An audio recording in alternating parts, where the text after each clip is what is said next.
नमस्कार दोस्तों, defence show में आपका स्वागत है। तो दोस्तों, बड़ी खबर निकलकर आ रही है।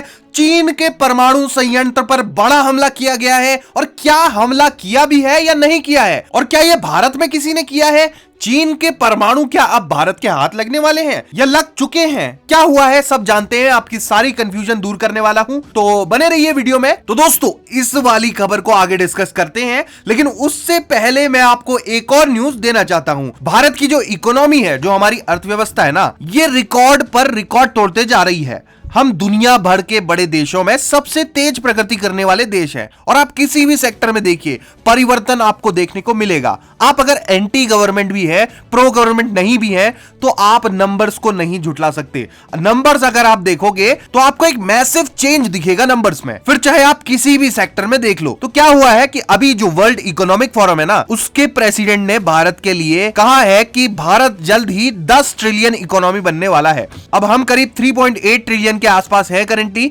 अलग अलग आंकड़ों के हिसाब से। और भारत में हम कह रहे हैं कि हम 5 ट्रिलियन की इकोनॉमी बनने वाले हैं 3 से 4 सालों में। लेकिन ये कह रहे हैं कि 5 ट्रिलियन नहीं, आने वाले 5 सालों में आप 10 ट्रिलियन की इकोनॉमी बनने वाले हैं। और इनका कहना है कि भारत में दबाकर फॉरेन इन्वेस्टमेंट आ रहा है, यानी कि विदेशी निवेश आ रहा है, बड़ी बड़ी कंपनियां आ रही हैं। भारत ने अपना डिजिटल इंफ्रास्ट्रक्चर एकदम बदल कर रख दिया है। दुनिया में नंबर 1 है भारत का डिजिटल इंफ्रास्ट्रक्चर। तो भारत जल्द ही ना दुनिया की तीसरी बड़ी इकोनॉमी बनने वाला है, और आने वाले 5 सालों में 10 ट्रिलियन की इकोनॉमी हम बन जाएंगे। यह सिर्फ समय की बात है, कब क्या होता है यह सवाल है। लेकिन हम भारत की ग्रोथ को देखें तो एकदम कॉन्फिडेंट है ये। तो ये कहना है वर्ल्ड इकोनॉमिक फोरम के प्रेसिडेंट का। और इसके अलावा ये भी कह रहे हैं कि भारत जियोपॉलिटिक्स में ना अब बड़ा रोल निभा रहा है। किसी भी देश में लड़ाई होती है, कुछ भी कॉन्फ्लिक्ट होता है, कुछ भी होता है, तो भारत से जरूर सलाह ली जाती है। और अरेबियन सी में जिस तरह से भारत लुटेरों से अलग अलग देशों के शिप्स को, वेसल्स को बचा रहा है,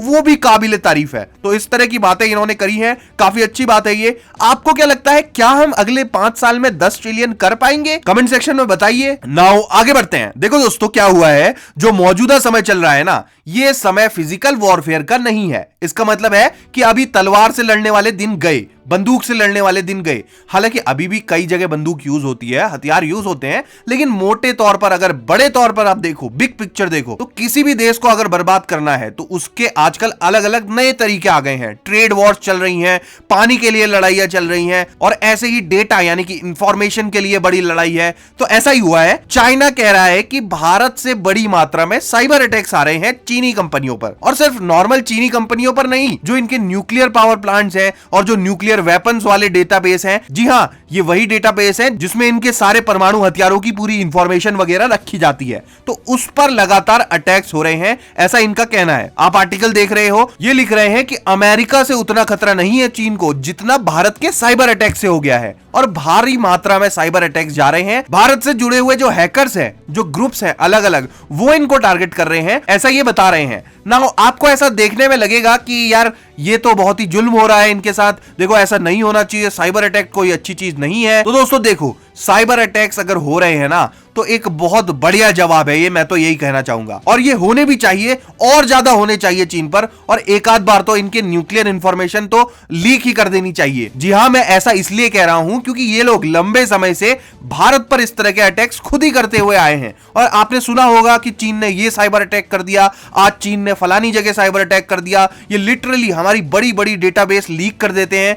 तो पिछले कई सालों में इन्होंने इस तरह के कारनामे किए हैं भारत में। लेकिन पिछले 2 से 3 सालों में ना भारत ने इस ओर बहुत ज्यादा ध्यान दिया है, और हमारी एक डेडिकेटेड साइबर फोर्स भी बनाई हुई है। हालांकि ये जो अटैक्स हैं, ये हमारी साइबर फोर्स ने नहीं किए हैं, ये कोई इंडिपेंडेंट ग्रुप्स कर रहे हैं। यहाँ पर कई सारे ग्रुप्स हैं, एक ग्रुप है बीटर करके, ये बता रहे हैं, और इन्होंने अटैक्स किए हैं। लेकिन ये एकदम सही भी है, चीन खुद हमारी कंपनीज पर, हमारी इंफॉर्मेशन पर साइबर अटैक्स करता हुआ आया है इतने सालों से। और खुद पर जब इनके अटैक हो रहे हैं तो ये रोने लग जाते हैं। नाउ इनका ये कहना है कि एक हैकर ने तो यहाँ पर किर्गिस्तान की जो इनकी यहाँ पर दूतावास होता है उनकी तरह एक्ट करके चीनी अधिकारियों को एक ईमेल किया कि आप आइए और हमारे साथ एक बैठक करिए, अलग अलग विषयों पर चर्चा करेंगे। इसमें इन्होंने एक लिंक चिपका दिया था इसी ईमेल में कि अगर चीनी ऑफिस में कोई भी इसे खोलता है तो निश्चित रूप से उनका सारा डेटा वगैरह हैक हो जाएगा। लेकिन चीनियों ने ना इसे पकड़ लिया था, इसलिए उन्होंने आगे खोला नहीं। और इस तरह के अलग अलग अटेम्प्ट बहुत सारे हो रहे हैं, अलग अलग तरीके से हमारे जो हैकर्स हैं वो अटैक कर रहे हैं इन पे, ऐसा चीन का कहना है। तो मेरे हिसाब से तो एकदम ठीक ही हो रहा है, जितने ज्यादा अटैक्स हो पाए उतना ही बढ़िया है चीन पर,